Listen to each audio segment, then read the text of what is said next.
আপনারা দেখছেন জবর খবর, বাংলার স্পন্দন।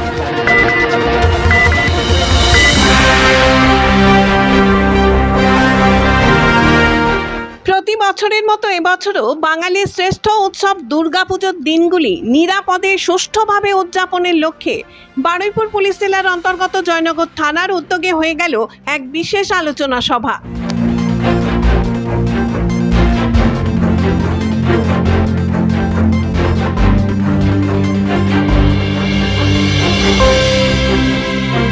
আপনার ওই ইয়ে দিয়ে মানে আপনার ওই আমাদের প্যান্ডেলের গা দিয়ে তার সব রয়েছে এবং বৃষ্টি হবেই। আপনি ধরে নিন, অলরেডি আমরা কাগজেও দেখেছি, আপনারা সবাই দেখতে পেয়েছি পুজোর সময় বৃষ্টি হবে। কালকে না পরশু দিনের আনন্দবাজারে আমি দেখছিলাম।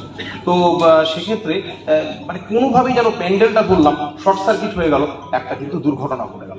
এটা কোনোভাবেই যেন না হয় সেটা মাথায় রেখে আমাদের পুজোটা কিন্তু সেভাবে করতে হবে। তাহলে এইগুলো কিন্তু মাথায় রেখে ঠিক করে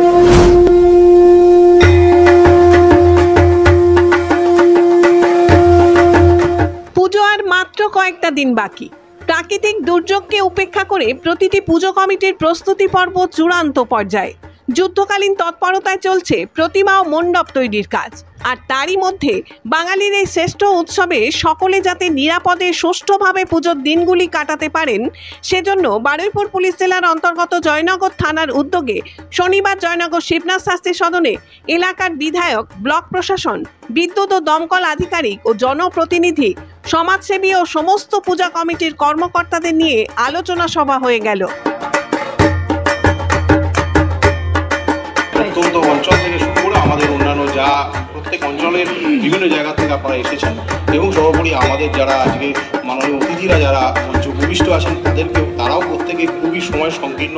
এমএলএ সাহেব বারবার বলেছেন, তা সত্ত্বেও উনি ওনার 11টার যে মিটিং সেটা শিডিউল পরিবর্তন করে উনি আমাদের কাছে এসেছেন।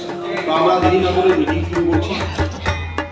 এদিনের সভায় উপস্থিত ছিলেন জয়নগরের বিধায়ক বিশ্বনাথ দাস, বারুইপুর পূর্বের বিধায়ক বিভাস সর্দার, জয়নগর 1-এর বিডিও পূর্ণেন্দু সান্যাল, জয়নগর মজিলপুর পৌরসভার chairman Sukumar Haldar, vice chairman Rathin Mondal, Joynagar 1 panchayat সমিতির সভাপতি ঋতুপর্ণা বিশ্বাস, দক্ষিণ 24 পরগনা জেলা পূজা কমিটির সম্পাদক গোবিন্দ চক্রবর্তী সহ বিদ্যুৎ ও দমকল দপ্তরের আধিকারিক এবং জয়নগর থানার আইসি পার্থসারথী পাল সহ অন্যান্য পুলিশ আধিকারিকরা।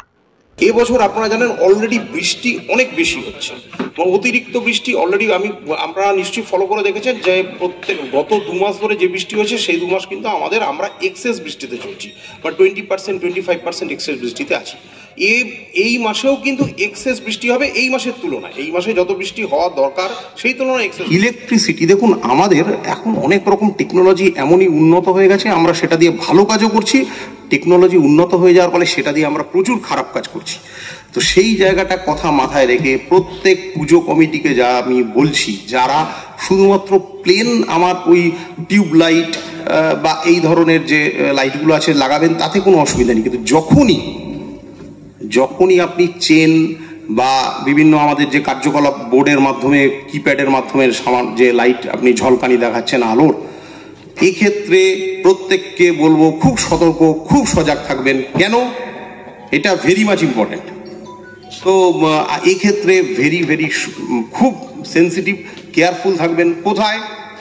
যে আপনি ইলেকট্রিশিয়ান যার কাছ থেকে এই সমস্ত অ্যারেঞ্জমেন্টগুলো আপনি নিচ্ছেন তার কাছ থেকে কিন্তু এই ম্যাডামকে বসুন, তো যার কাছ থেকে আপনি এগুলো নিচ্ছেন, তো আমি বলবো তাদের কাছ থেকে তাদের পাসওয়ার্ডটা আপনারা নিয়ে নিন। তাদের যে পাসওয়ার্ড আছে সেই পাসওয়ার্ড আপনি নিয়ে নেবেন। এটা ভালো করে শুনবেন, এই হাত দেখাবেন পরে, এটা শুনে নিন।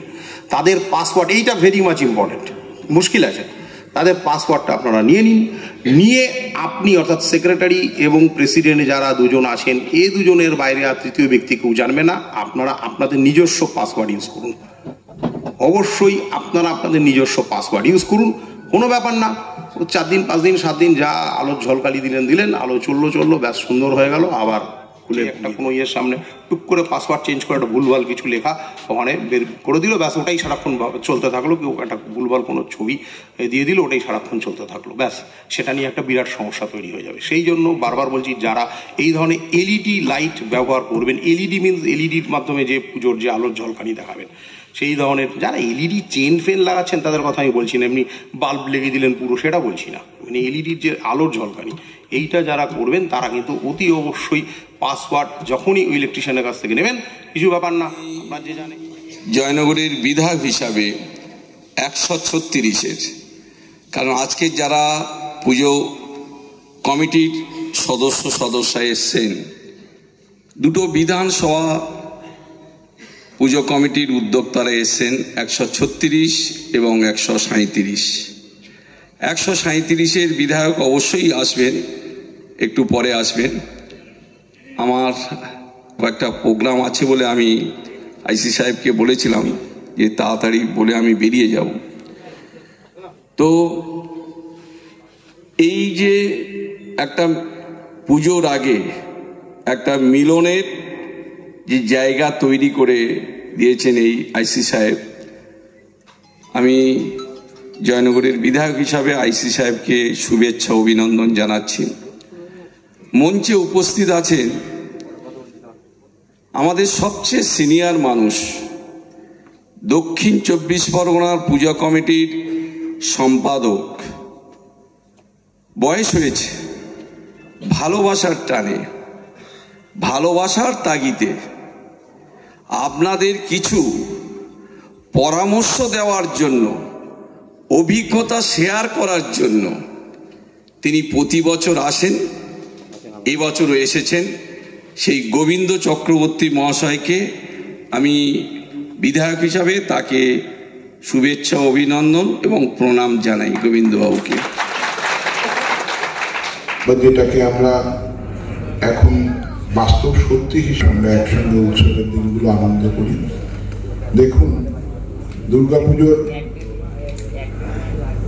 নিয়ে অনেক আলোচনা হয়েছে, অনেকেই আলোচনা করেছেন আপনারা, কিন্তু আমি একটা জিনিস শুধু বলবো যে আপনারা যারা পুজো কমিটিগুলো এসছেন, দেখুন আনন্দ তো নিশ্চয় আমাদের একটা বড় আনন্দ। এখন তো পুজো কমিটিগুলোর সরকারি যে মুখ্যমন্ত্রী যে অনুদান বা মুখ্যমন্ত্রী যে পুজো কমিটিগুলোকে যেভাবে পাশে দাঁড়ান, এটা তো একটা আমাদের কাছে বড় পাওনা হয়ে গেছে। এদিনের মঞ্চ থেকে প্রতিটা পুজো কমিটিকে তাদের পুজো মণ্ডপে বিদ্যুৎ সংযোগ, এলইডি ডিসপ্লে ব্যবহার, অগ্নি নির্বাপক ব্যবস্থা, মিউজিক সিস্টেমের শব্দ নিয়ন্ত্রণ সহ একাধিক বিষয়ের উপর সচেতন করা হয়। খুবই ভালো হয়, একটা এত বড় পুজোতে থাকবেন, তারা 5 জন মিলে থাকবেন একসঙ্গে, কারণ রাত্রিবেলা 2-2:30 পর সবাই ঘুমাতে চলে যাবে, কি 3টের পর চলে যাবে। ভেরি ক্রুশিয়াল টাইম 3টে থেকে 5:30 কি 6টা, ভেরি ক্রুশিয়াল। তো ওই সময় কিন্তু থেকে আমি সবাইকেই বলবো যে ওই সময় 5 জন করে একদম রাতের জন্য লোক ফিক্সড করে দিন, সেটা কিন্তু আমরা আপনাদের কাছ থেকে নিয়ে নেবো। এই নিয়ম, সেটা আজকের ইয়েতে কিন্তু আমরা বলে দিলাম, সেটা আমরা আপনাদের কাছ থেকে আমাদের বিপি ভাইদের মাধ্যমে আমরা ওটা আপনাদের কাছ থেকে নিয়ে নেব।